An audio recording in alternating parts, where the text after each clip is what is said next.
बहुत समय पहले की बात है। आनंदपुर एक समृद्ध और सुखी गांव हुआ करता था।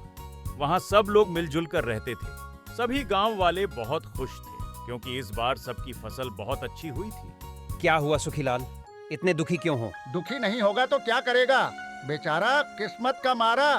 अब ये सोच सोच कर परेशान है कि जमींदार का लगान कैसे चुकाएगा। सुखीलाल एक गरीब किसान था। वह मेहनती तो था पर बुद्धि से कमजोर था। जहां गांव में इस साल सबकी फसल अच्छी हुई थी, वही उसकी फसल खराब हो गई थी क्योंकि उसे खेती के बारे में कम ज्ञान था। पर जमींदार कड़क सिंह अपना लगान वसूल किए बिना कहां रहने वाला था और यही चिंता सुखीलाल को सताए जा रही थी। क्या हुआ सुखीलाल, बड़े दुखी लग रहे हो? कड़क सिंह को लगान कैसे दूं ये समझ में नहीं आ रहा। मैं तो कहता हूँ जाकर कड़क सिंह के आगे हाथ जोड़ लो। उसका नाम कड़क सिंह जरूर है पर वो नारियल की तरह है, ऊपर से कड़क और अंदर से नरम। वो तुम्हारी बात जरूर समझेगा। शायद तुम सही कह रहे हो। गांव वालों की बात सुन सुखीलाल कड़क सिंह के घर गया। आओ सुखीलाल, आओ। लगान देने आए हो क्या? लगान देने तो नहीं, पर उसी के बारे में बात करने आया हूँ आपसे। बात कैसी बात? इस बार भी मेरी सारी फसल खराब हो गई। अगर लगान माफ हो जाता तो बड़ी कृपा होती। क्या लगान माफ कर दूं?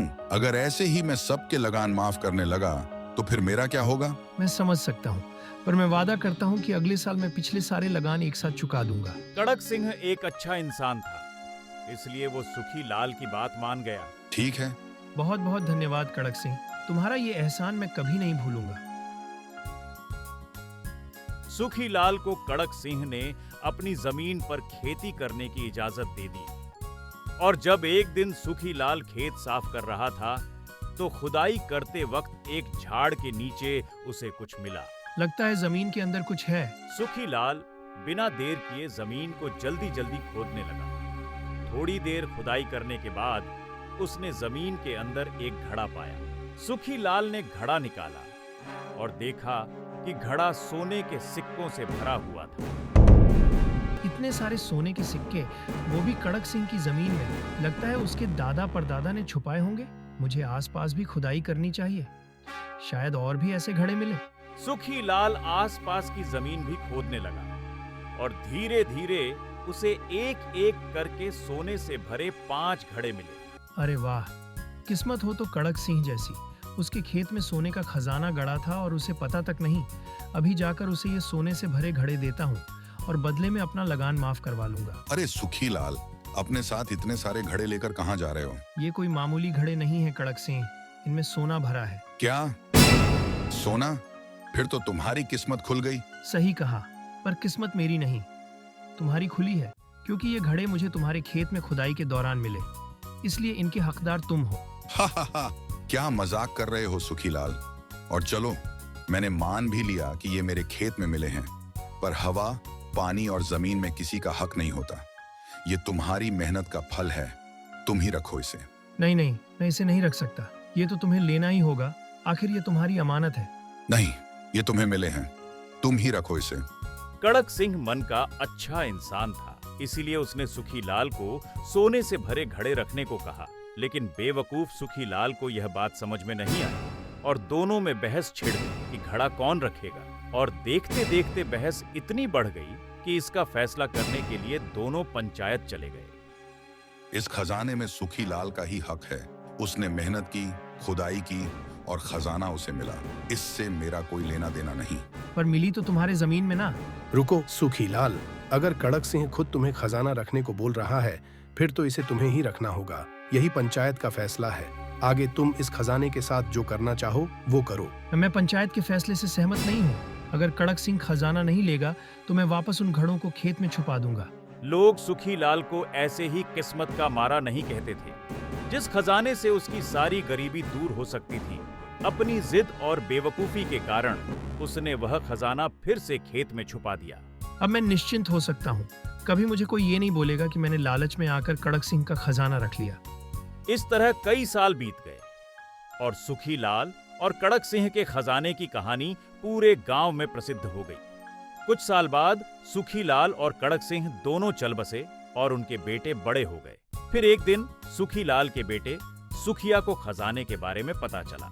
वाह काका, मेरे पिताजी के पास इतना खजाना था, फिर भी हमें गरीबी की जिंदगी बितानी पड़ी। मैं अभी जाकर वो खजाना ले आऊंगा। सुखिया बिना देर किए उस खजाने को लेने कड़क सिंह के खेत में चला गया और 5 घड़ों को जमीन खोदकर निकाल लाया।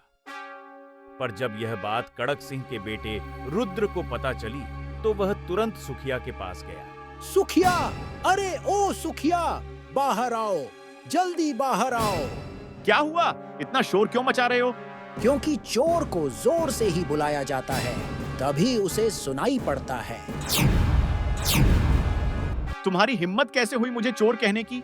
क्योंकि तुमने मेरे खेत से खजाना चुराया है, 5 सोने के सिक्कों से भरे घड़े। भूल गए क्या? मैंने कोई चोरी नहीं की। वो खजाना मेरे पिता सुखीलाल ने वहां रखा था। पंचायत ने भी यही फैसला किया था कि वो खजाना मेरे पिता का है। मैं नहीं मानता किसी पंचायत की बात।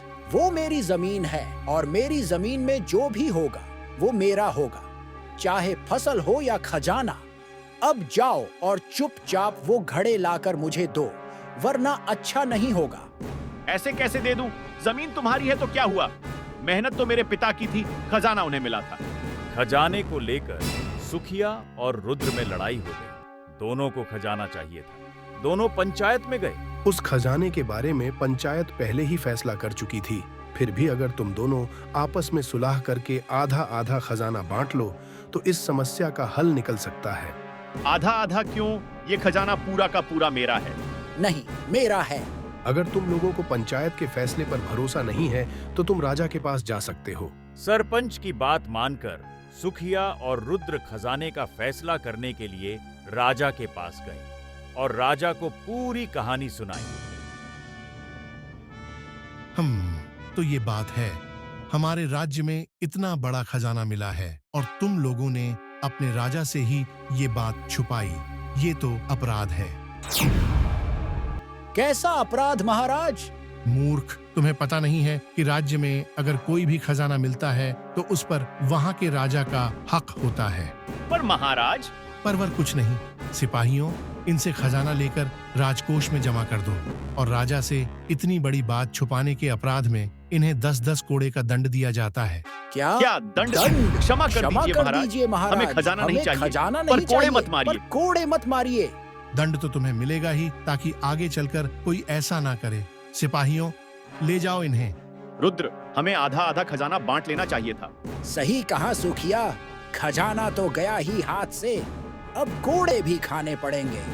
इस तरह राजा ने खजाना ले लिया और सुखिया और रुद्र के हाथ खजाने की जगह सजा आई।